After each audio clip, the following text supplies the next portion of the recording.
Princess Celestia was escorted through the crowd by security. Being the only pony in attendance at a major human function was a bit unnerving, but also incredibly exciting. The people, for their part, were all very friendly and treated her with dignity and respect. She did get some flack from one or two, but she put that aside and allowed the fine folks of the New York Police Department to take care of it. She was led to a view stand high above the street, and she found a padded seat there just for her. She was at the Macy's Thanksgiving Day Parade, due to a brand new partnership between Equestria and the United States. It was something of a shared knowledge endeavor, where ponies and people would exchange things of each world back and forth through the many portals that had been opened. The two species, working in close conjunction with each other, had also found a way to manipulate the magic to ensure that ponies remained ponies and the humans remained humans, no matter what. She sat down and was quickly approached by a member of the human press. She wasn't frightened, for she knew this was coming. The human looked very friendly, and she smiled down at her. "Hello," she said. "I'm Princess Celestia of Equestria." "And I'm Savannah Guthrie of the Today Show on NBC television. I'm going to be talking about today's Macy's parade. And if you have no objections, we'd like to invite you to join us." Celestia backed up a bit. She didn't know that she'd be asked to participate in the festivities.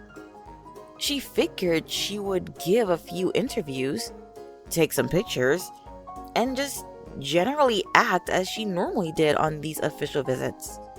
She never wanted to act like she was above everyone, but she didn't realize that she'd actually be involved in the proceedings.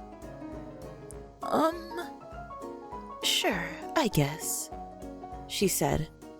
"Wonderful," Savannah said. "And it's a good thing too, because this is our broadcast booth, and we're going live in 5 minutes."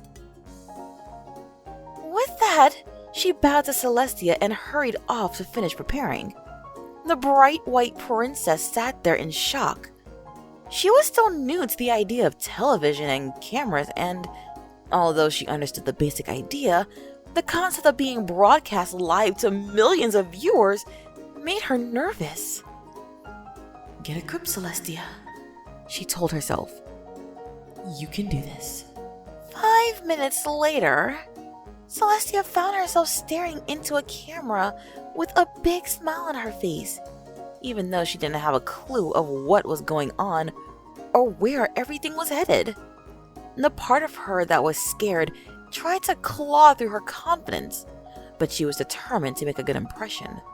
As she heard Savannah and her co-host Hoda go through their introductions, she had a moment to think about what she was going to say. "And we're delighted to have with us one of the co-rulers of the magical realm of Equestria, Princess Celestia," Savannah said as she and Hoda turned to Celestia. The white pony froze. She didn't know why, but addressing a live crowd of thousands of ponies was so much easier and simpler than speaking into a camera. The hole that contained the lens seemed to be burying deep into her soul, and she instinctively widened her smile. She cleared her throat and began speaking. "Thank you, Savannah. It's really great to be here." She tried covering her nervousness with her flashy teeth, but she knew that she probably looked incredibly facetious. "Tell us, do you have Thanksgiving in Equestria?" Hoda asked. "No, we don't," Celestia said, though by this time, she was beginning to sound somewhat robotic. "We have holidays like Hearthwarming, where we celebrate the founding of Equestria, and Hearts and Hoofs Day, which is similar to your Valentine's Day." "That's wonderful," Savannah said in a chipper mood. "And we're so honored to be able to share one of our great American traditions with you." "It's an honor to be able to participate in it," Celestia said. With that, the Broadway entertainment part of the parade began. Celestia was spellbound by the different musical numbers, finding each one to have a similarity to a performance she had seen back in Equestria. Perhaps humans and ponies have more in common than we first thought, she said to herself, as yet another number began. When the Broadway performers ended their part of the program, then the Radio City Rockettes performed. Celestia found her eyes bouncing up and down, following the extensively long legs of their glamorous female dancers. When they ended, the broadcast cut to a commercial, and Savannah turned to the pony. "So, Your Highness, did you enjoy that?" "I loved every second of it," Celestia said with the first bit of unmanufactured enthusiasm she'd had in a while. "I mean, the singing, the dancing, it was all just wonderful. Those Broadway performers have incredible vocals." "I'm glad you liked it," Hoda said, "because it was all fake." Fake?" "Yes, Your Majesty," Savannah said. "Unfortunately, the logistics and the atmosphere of the parade don't allow for live performances. We have to have all our performances lip-sync along to a backtrack. It's one of the downsides of this event. It's a lot of fun, but sometimes I do wish we could have live bands and the same live atmosphere of an actual Broadway musical." Celestia's face fell. Here she had enjoyed all of the wonderful singing, and it had all been a sham. "So, what you're saying is, this is all a lie?" "Well, no," Hoda said. "Everybody knows that it's happening, but the parade's so much fun that they just don't care." "I really hope we haven't ruined your experience, Princess," Savannah said thoughtfully. "Oh no," Celestia said. "This is the most fun I've had in months, but I still wish everything were actually being done live." "I think everyone does," Savannah said before noticing the floor director holding up 5 fingers. Everyone resumed their positions, and once the director said to begin, they hit the ground running. Celestia fell into her role as a parade broadcaster rather well. She gave her honest opinions on everything and answered each question to the best of her ability. She loved all the colorful floats and the humongous balloons that touched the sky with their whimsy.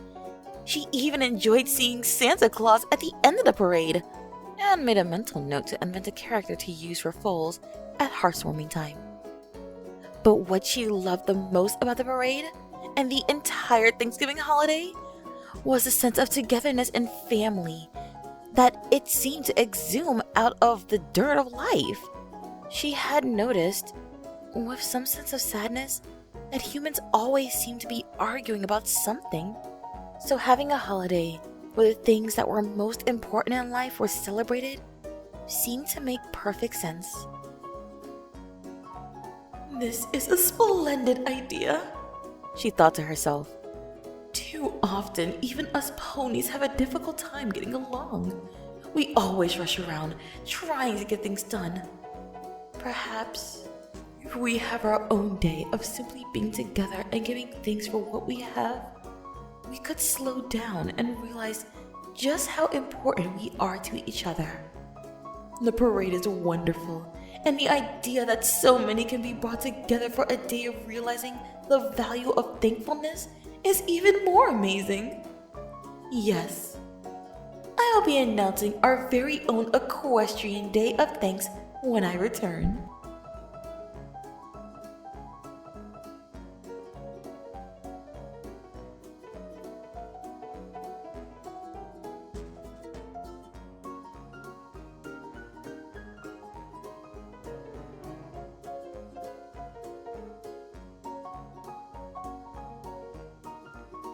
Support me on Patreon.